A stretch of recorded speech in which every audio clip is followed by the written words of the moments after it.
Imana yarambwiye ati ikiganza cyawe nyisizemo imiti uzagenda ukirambike ku bantu bagira ute bakiri. Imana yajyaga imbwira ngo uzaha umukozi wayo wanjye simbyumve neza.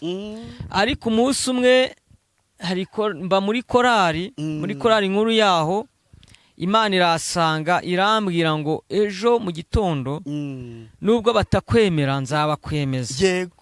Ibinyujijemo ibintu ndabibabwira, ndababwira ati ibintu ni mu bisengere kugira ngo Imana igire icyo ikora. Hari kuwa gatandatu twaraye mu masengesho buracya, amateraniro ari ku cyumweru, koko ibyaha bintu birasohora ku baririmbyi twese. Birasohoye, bahita batangira kuvuga ati koko Felicien ni umuhanuzi. Nanone hari uwo nahanuriye, ndamubwira ati ihane, ndamubwira ati senga Imana igukureho urupfu, mbere yawe ndi kuhabona urupfu kandi rwihuse. Yari umuntu uzwi cyane. Yego. Icyo gihe mbihanura, twari turi mu materaniro magari cyane. Ndabihanura, maze kubihanura ubwo mvuga icyo Imana imbwiye, ko numva nagize ubwoba. Ariko ibyo bintu byahise bisohora, nta minsi ngaho yaciyemo.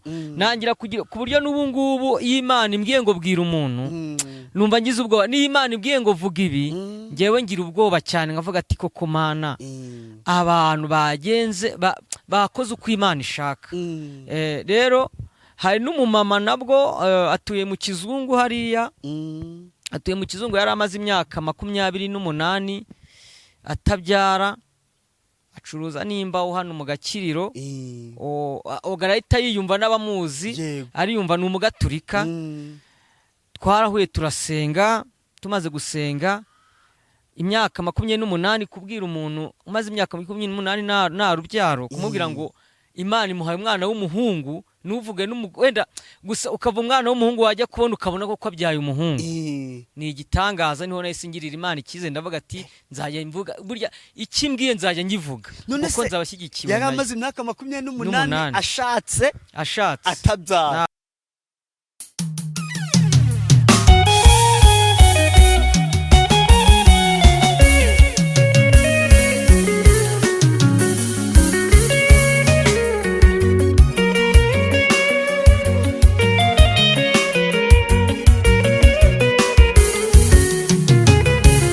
Ntabwo ujya ubeshya Mana, ntabwo ujya ubeshya, iyo usezeranye urasohoza. Ntabwo ujya ubeshya, ntabwo ujya ubeshya Mana, narabibonye, iyo usezeranye urasohoza. Ntabwo ujya ubeshya.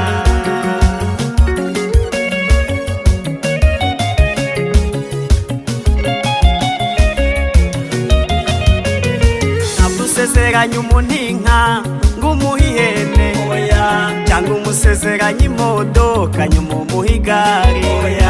Ibyo bikorwa n'abana b'abantu batagira ubuntu, kandi wowe Mana yanjye wuzuye ubuntu. Ntabwo usezeranye umuntu inka ngumuha ihene, cyangwa umusezeranye imodoka nyuma umuha igare. Ibyo bikorwa n'abana b'abantu batagira ubuntu, kandi wowe Mana yanjye wuzuye ubuntu. Shimwa. Ntabwo ujya ubeshya Mana, ntabwo ujya ubeshya, iyo usezeranye urasohoza. Ntabwo ujya ubeshya.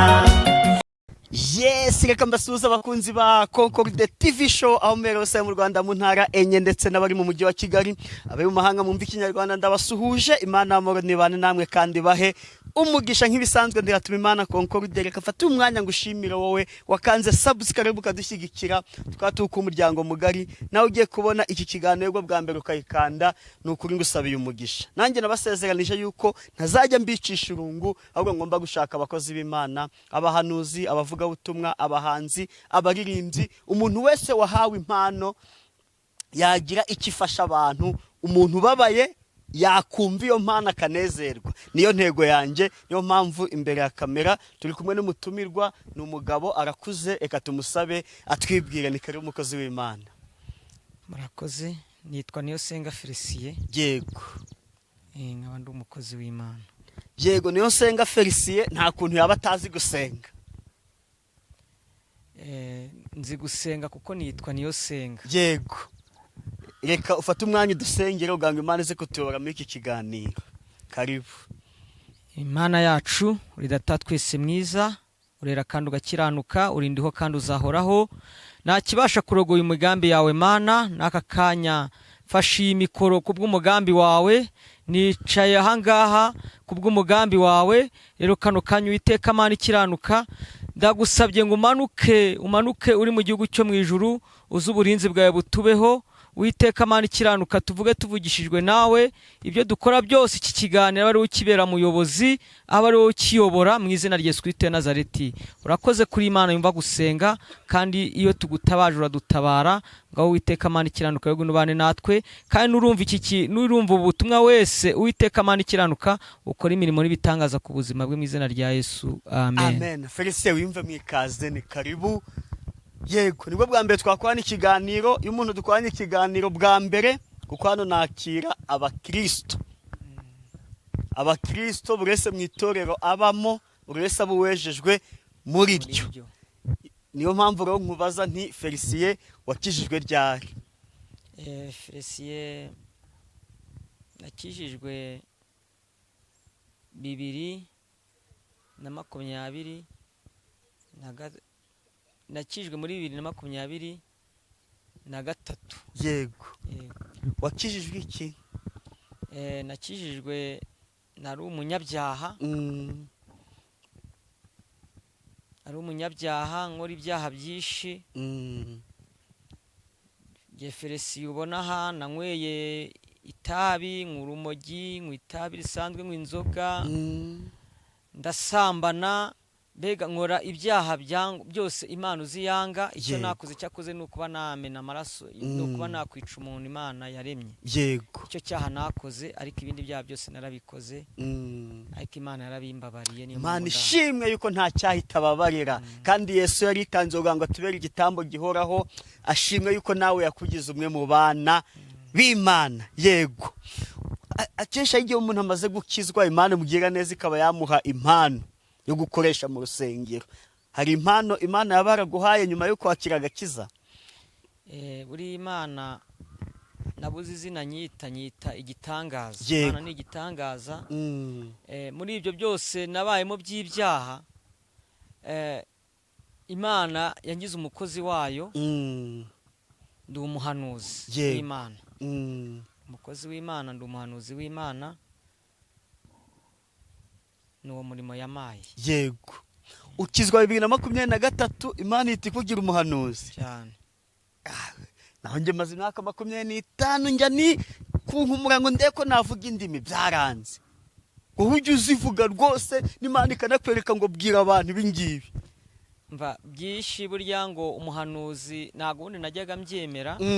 Nanjye hari ibyo najyaga numva nkumva no kunyongorera, nkumva iri kumbwira. Yego, uzamure mikoro gango tutumve neza Felicien. Nkumva iri kumbwira ati bwira uyu mupapa gutya, bwira uyu mumama gutya, ariko nkumva ngize ubwoba, nkavuga se ibi nibiki biri kumvugiramo. Ariko yaje kuninyura. Iraninyura burya ngo umuhanuzi kuko ibyo yahanuye byasohoye. Yego. Ni byinshi Imana yanyujijemo byasohoye. Ni byinshi cyane, ni byinshi. Urama nk'ingero eshatu. Ingero eshatu. Yego. Z'ibyo Imana yanyujijemo byasohoye. Yego. Ntuvuga amazina yabo hanuriye. Ntago nawavuga. Kuko ni uburenganzira, ni privacy yabo. Ntago nawavuga. Nko ku itorero sengeramo. Ese dusenga kuri itorero twanakibagiwe nako. Sengera CCM Beteli. Yego. Nko ku itorero sengeramo, Imana yajyaga imbwira ngo uzaha umukozi wayo wanjye, simbyumve neza. Ariko umunsi umwe mba muri korari, nkuru yaho, Imana irasanga irambwira ngo ejo mu gitondo nubwo batakwemera nzabakwemeza. Yego. Ibinyujijemo ibintu ndabibabwira, ndababwira ati ibintu ni mu bisengere. Yego. Kugira ngo Imana igire icyo ikora.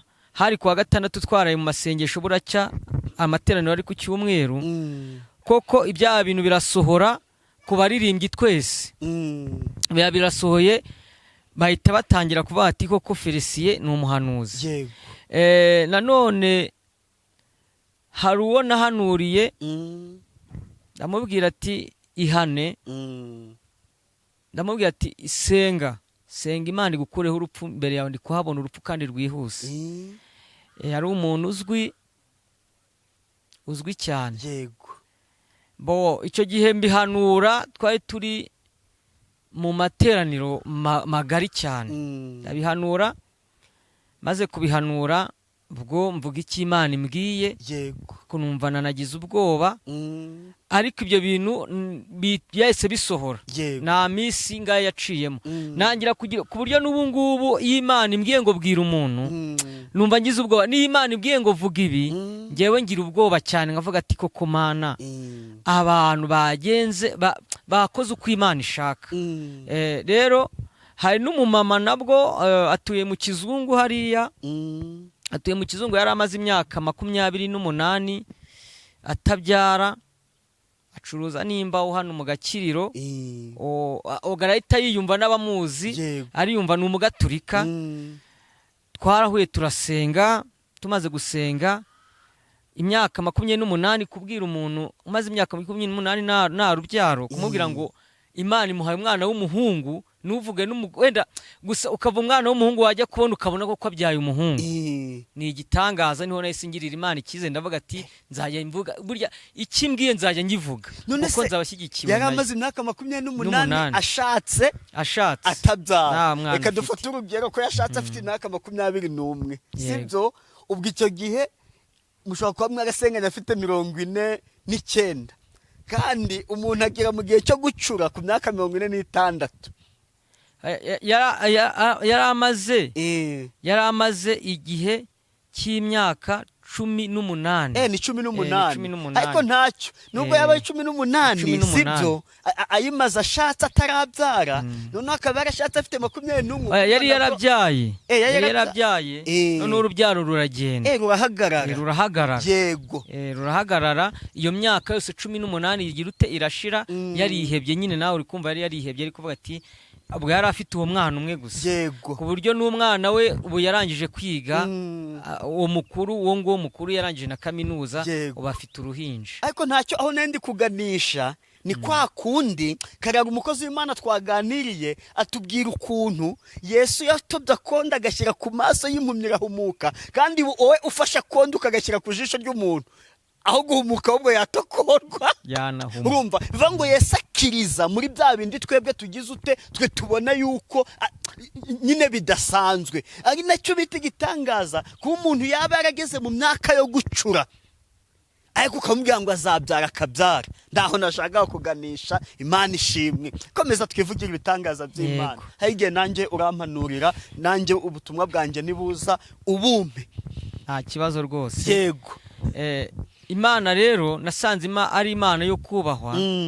Niho natangiye kumva gukomera kw'Imana, nangira no gutinyuka, nangira no gusenga, nangira no kumva n'iki mbwiye yambwira ngo ikugire neza, igukije uburwayi, nkabonera bukije. Hari undi mubyeyi atuye mu Gakenke, ni umwarimu, yari yarwaye uruhande rumwe, ntago yegukaga, yari umwarimu, yararwaye pararize.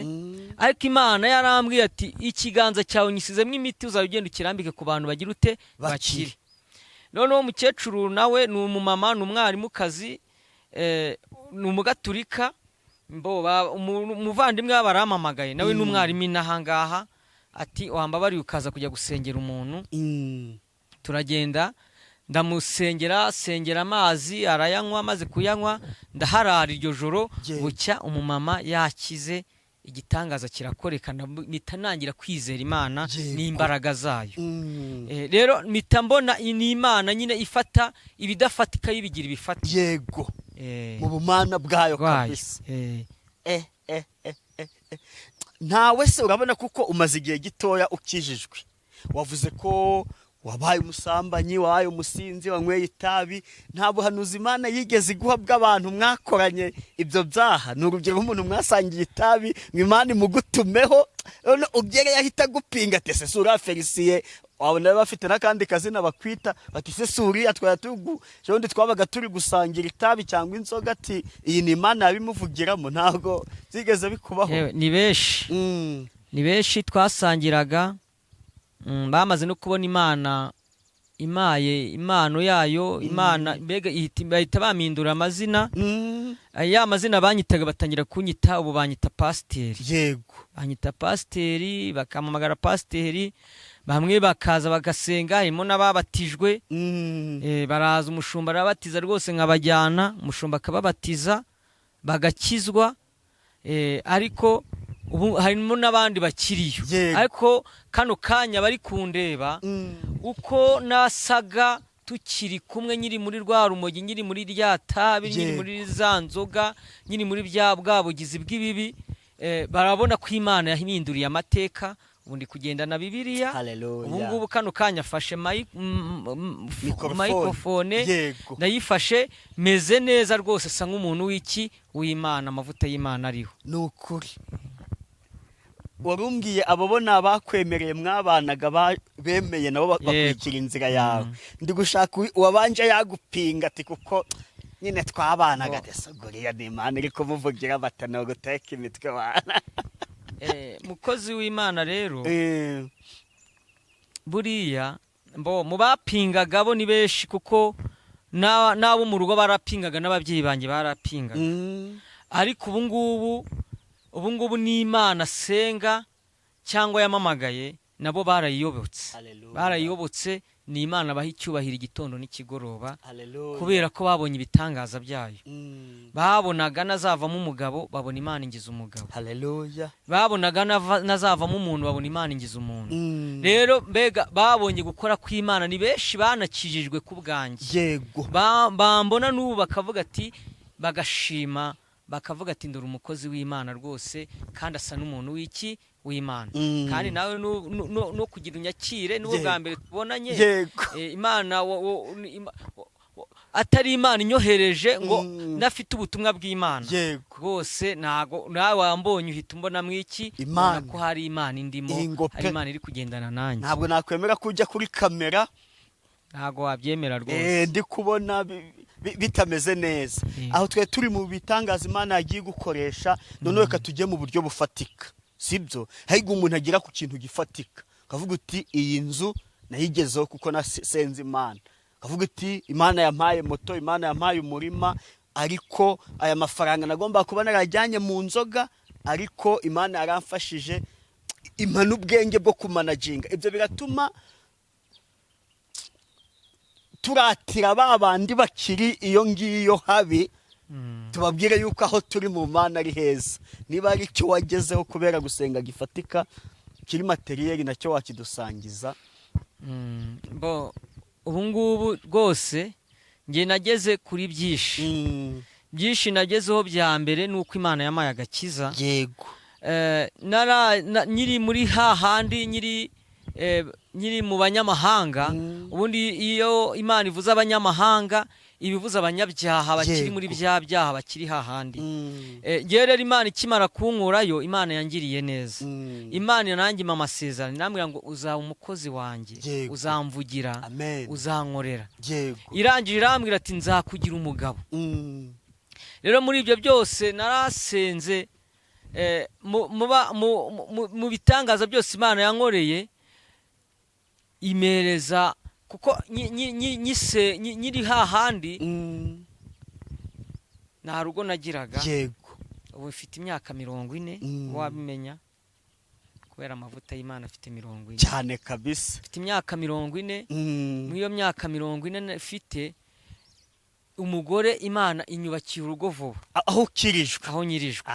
Kuko wagize ngo uri kumwe za nzoga n'itabi, se ari kujya wibuka no kujya kuvuga ngo washinga urugo. Yanyubakiye urugo, yubakira urugo, imereza inkwano. Umugore afite naramukoye.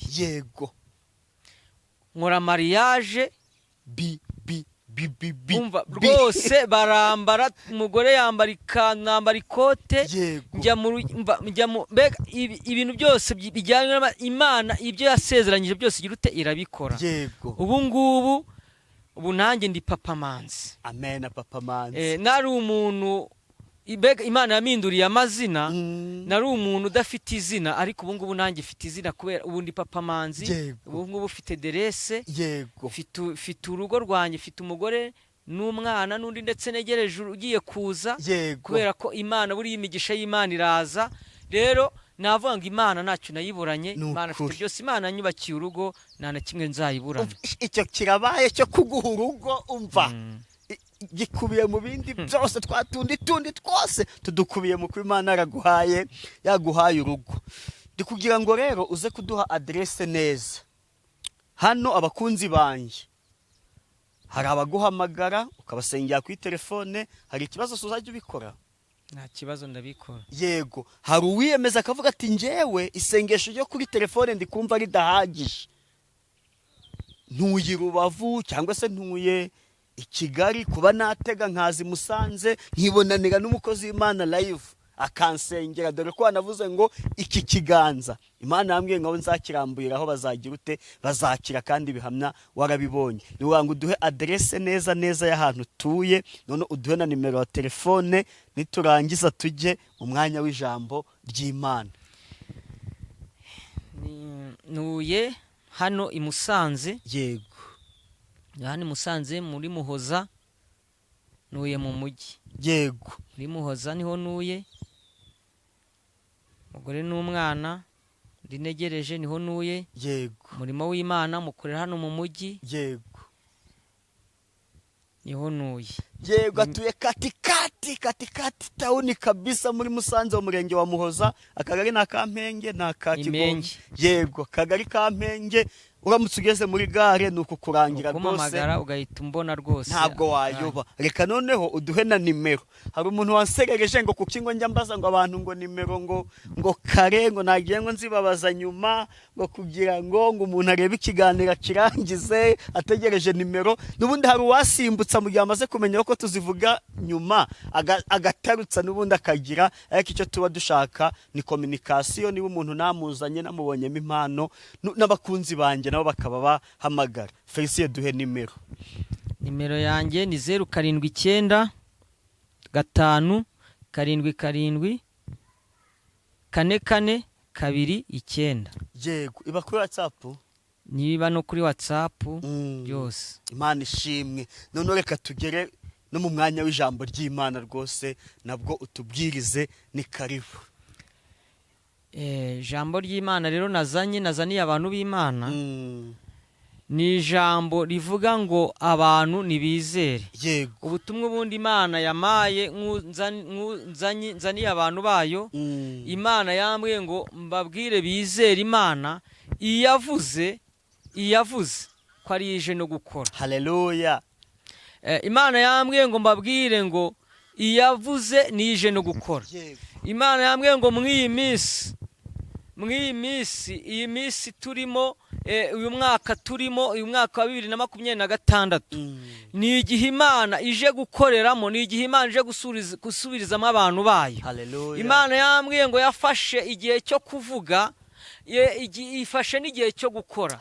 Yambwiye ngo mbwire abantu bayo, mbwire abababaye, mbwire abishwe n'agahinda, mbwire abamazwe n'umubabaro, kuko na Imana irasanga inyereka abantu benshi bafite agahinda, benshi bari bagiye kwicwa, bari bagiye gupfa, bari kwiyahura, bishwe n'agahinda, bishwe n'umubabaro. Satani ari kubateza umubabaro, ari kubateza ubwihebe. Ariko Imana yambwiye ngo mbwire abantu ngo bizere Imana ko yavuze ije no kugira ute, ije no gukora. Haleluya. Imana yambwiye ngo mbwire ubwoko bwayo, mbwire abantu babuze urubyaro kwije kubaha urubyaro. Haleluya. Mbwire abantu baba mu bukode kwije kubaha amazu. Amen. Mbwire abantu yemereye ibinyabiziga kwije kubaha ibinyabiziga. Haleluya. Mbwire abantu yemereye perime kwije kubaha perime. Amen. Mbwire abantu yemereye kwiga bakaminuza kwije kubaha kwiga. Amen. Mbwire abantu ko yemereye kubaha ubwenge kwije kubaha ubwenge. Amen. Niko Imana yambwiye. Haleluya. Imana yambwiye ngo iki ni igihe cyo gukora kwayo,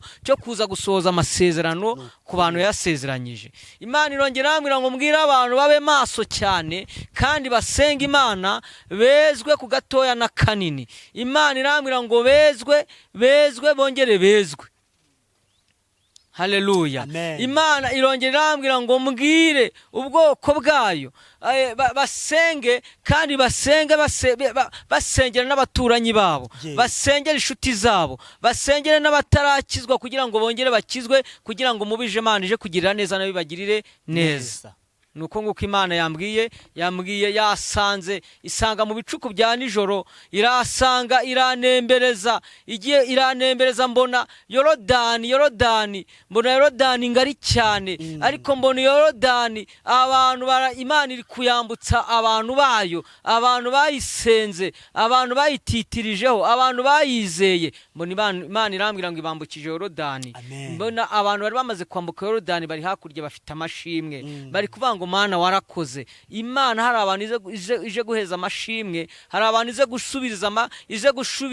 ije gusubiza amasezerano by'abasezeranyije. Imana ije kugira neza uyu mwaka 2026. Imana ije gutanga ibyishimo mu banyarwanda. Amen.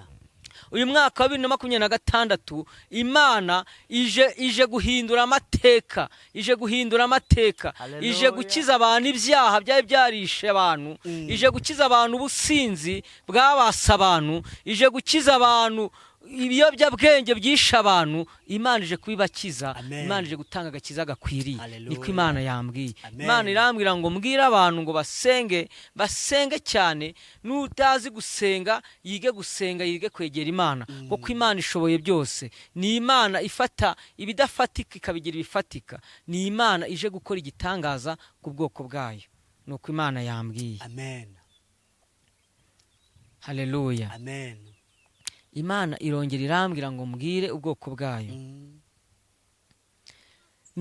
Nagiye kubona mbona haje icyorezo cy'inzara. Mbona inzara ibaye nyinshi cyane, mbona abantu bari kurya n'akataribwa. Ariko Imana irambwira ngo mbwire abantu bayo, mbwire ubwoko bwayo, mbwire abanyarwanda. Imana irambwira ngo ije kubana nabo, ije kubigaragariza. N'utaruyiza agiye kuyibona, n'utaruyiza agiye kuyimenya. Niko Imana yambwiye. Imana irambwira ngo yabanye namwe muri guma mu rugo, ije kongera kubana namwe. Amen. Imana niko yambwiye. Ije kongera kubana namwe, ije kongera kubatabara, ije kongera kubigaragariza. Imana irambwira ngo niyo izanye agakiza kayo gakwiriye mu banyarwanda. Amen. Nuko Imana yambwiye. Amen. Haleluya. Amen. Imana ishimwe kandi Imana ihabwa icyubahiro. Yego. Imana irambwira ngo mwizere Imana, mwizere Imana. Umuntu utizeye, ni ukuri umuntu utizeye ntago ararya kuri Imana y'Imana. Umuntu utizeye ntago ararya ku masezerano y'Imana. Imana yambwiye ngo mwizere Imana. Aho uri hose wizere Imana, usenge wizeye Imana ko yavuganye nawe arije no gusohoza. Imana irambwira ngo mbabwire ngo umuntu utarizera ngo yizere ko yavuganye nayo, nukuri azabirebesha amaso, ariko ngo ntago azabirya. Niko Imana yambwiye. Mbabwire ubwoko bwayo. Imana yamaye buno butumwa ibuma mu bicuku bya nijoro, ariko yemeye ko mbuzana hano kano kanya ngo abantu bayo babwumve. Buriya hari ibintu Imana ijya ivuga, bamwe bakabyumva bikaca mu matwi yabo ntibabyumve neza, ariko nasanze yari Imana ivuga kandi ikagira ute igakora. Nge mfite ibihamya byinshi cyane, mfite ibihamya ko Imana ivuga kandi ikagira ute igakora. Buriya yigeze ibwira umusaza bita Nowa, iramubwira ngo Nowa bazimuge, imvura igiye kugira ute igiye kugwa. Abantu Nowa ajya mu bantu arababwira, ariko abantu bakamupinga. Natwe mw'iyi minsi, uyu munsi wigeranye na Nowa, kano kanya wumve kuri kano kanya umukozi w'Imana wese nanjye mumbone nka Nowa, nawe wibone nka Nowa, umukozi w'Imana wese yibone nka Nowa. Abwira abantu babazi iki imuge. Kubaza imuge rero mw'iyi minsi ndi kukubwira ngo bazi imuge, ahubwo kubaza imuge nukuza tugasenga, nukuza tukajya imbere y'Imana, nukuza tugaca bugufiya imbere y'Imana, nukuza tugasenga Imana tukayibwira ikatugirira imbabazi. Ibyo twakoze byose ikagira ute ikatubabarira, kugira ngo tujye mu muge Imana iduhishe. Hari ukuntu abantu basigaye bakanariza amagambo y'Imana, bakanariza iby'Imana yavuze, ariko ntago ugomba kwanariza iby'Imana. Imana yavuga ngo imvura, bamwe bakumva ngo intambara, abandi bakumva iki, abandi bakumva ko intambara ari y'amasasu. Haleluya. Ariko nagira ngo nkubwire ko Imana nibivuze ngo ikurinze imvura, iguhaye umutaka, Imana ibikurinze ibibazo byinshi. Iyo ikurinze inzara, iyo ni imvura. Iyo ikurinze ubushomeri ni imvura iri kukunyagira. Iyo ikurinze ubukene, ubukene ni imvura iri kukunyagira kano kanya. Iyo iguhaye urubyaro, wari warabuze urubyaro, ni imvura yakunyagiraga. Ariko iyo iguhaye urubyaro, umve kuri mu mujye ya magambo bakuvugaga, Imana iragutwikiriye, Imana ikurinze ya mvura yakunyagiraga y'ibigeragezo. Haleluya. Imana ishimwe kandi Imana ihabwa icyubahiro. Rero mukomere kandi musenge, kandi mureke kugira ubwoba bw'iminsi n'ibihe. Imana yo mubirekera Imana irahari. Ibihe mubirekera Imana niyibizi. Imana ije kubikora kandi ije kubigenza neza. Imana yambwiye ngo ije gusubiriza abantu baya amasezerano. Imana yambwiye ngo mbabwire ngo nukuri yizeye wese agiye kuyibona, kandi arayibona uno mwaka. Arayibona uno mwaka. Haleluya. Arayibona uno mwaka. Ni Imana itabeshye kandi ni Imana ifite byose. Haleluya, haleluya. Rero Imana ishimwe kandi Imana ihabwa icyubahiro. Buriya iyi Imana imbwiye icyo yambwiye aba ari icyo, ntabwo ngomba kongeraho cyangwa ngabanye. Imana icyo yambwiye aba ari icyo ngicyo. Imana yambwiye ngo mbwire abantu basenge kandi babe maso, kubera ko Imana ije kubatabara kandi Imana ije kubasubiza. Kuko nabonaga indushya ari nyinshi, nabonaga imbabara ari nyinshi, nabonaga amarira ari menshi, abantu bari gutakira Imana, ariko Imana irambwira ngo ije gukora imirimo n'ibitangaza ku buzima bwayo. Amen. Reka tugane ku musozo, umukozi w'Imana. Ndi kumva nafashijwe, n'undi tuzongera dukorane ibindi biganiro. Reka dusoze, ariko ntashira n'ubundi ugiye kudusengera kugira ngo iki kiganiro Imana igihe umugisha. Karibu n'isengesho dusoze. Kadusenga Imana. Amen. Mana yacu, uri data twese mwiza, urera kandi ugakiranuka, uri ndiho kandi uzahoraho, ni wowe utegeka bikaba, wavuga bigakomera.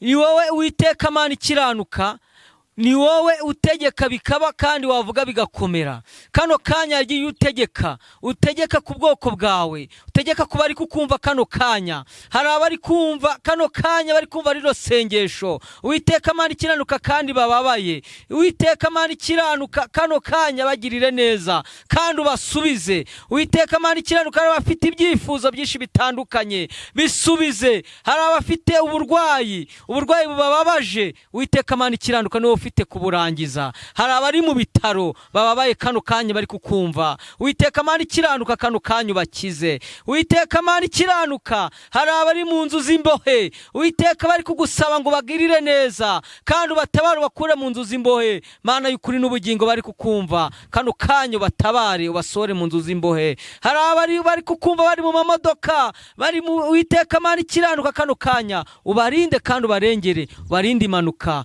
Uwiteka Mana ikiranuka, ushimwe kandi uhabwe icyubahiro.